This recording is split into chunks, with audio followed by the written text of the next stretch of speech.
Near the beginning of the order, as St. Francis was, busy kind of living his life and figuring out what his life was going to look like now that his conversion had taken place.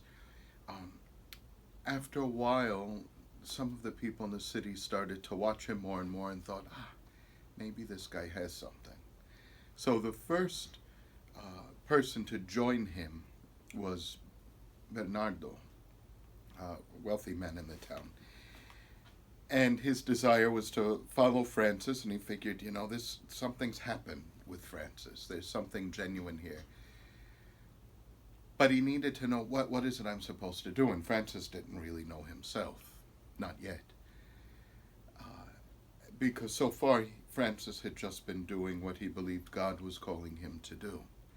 So they went to the church of St. Nicholas, and 3 times they opened the gospel book, and they read 3 gospel passages. The first gospel passage they came to said, "Go and sell all that you have, give the money to the poor, and come follow me." So they figured, well, this is what we'll do, right? Francis and Bernardo went out, they took all of Bernardo's possessions, they sold it all, gave the money to the poor, and Bernardo came to join Francis, rebuilding the little churches in the valley and figuring out, okay, how are we going to live this life? What is this life we are going to live? Near the end of his life, Francis was reflecting on all of this, and he wrote his testament. And the testament is important to us as Franciscans, but especially as Capuchins. We have been called by those who understand the history the brothers of the testament, because when we have our rule and constitutions printed, we always have the testament with it. The testament is the first tool we use for understanding and interpreting our little rule.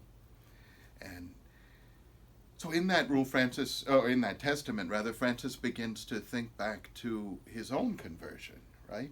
He looks and he says that at the beginning, God had called him out of the world, and God led him among the lepers, right? The people who, at his time, were really despised by the world, more out of fear than anything.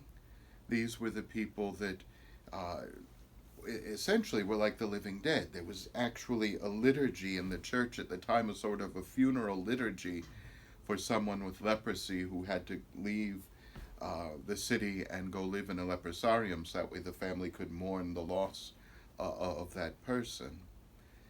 And so Francis was filled with fear, with disgust when he would see the lepers, but now something had changed. God led him among them, and in these most despised, in these truly poor people, these people suffering so much, Francis encountered the face of Christ.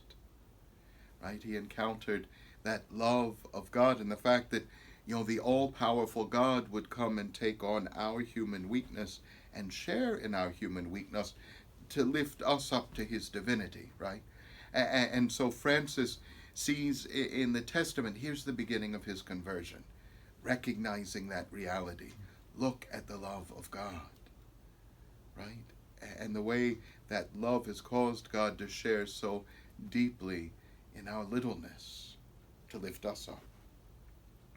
And then Francis begins to reflect in the testament too about the coming of the brothers, and how, then God gave me brothers, and how with the brothers they had to start figuring things out, right? And this is where Bernardo comes in, and that opening of the gospel, and then one by one the other brothers started to join him.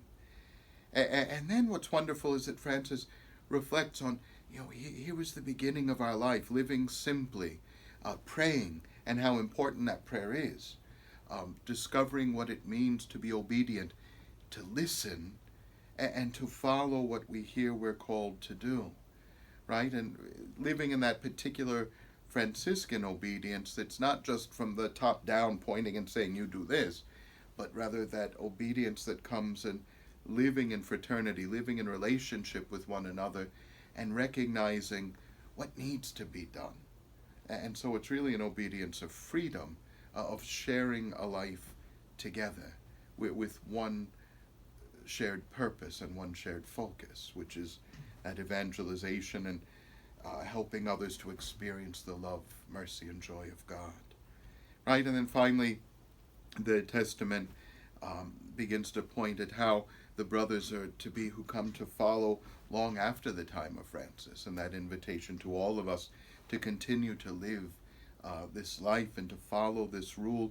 And the rule not as a set of kind of laws and that we have to check off one after the next, but rather as the inspiration, this sign of hope and excitement of a way to live a life, and that says, I want to live this.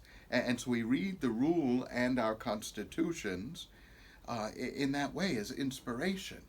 We pick it up and say, what am I going to do today?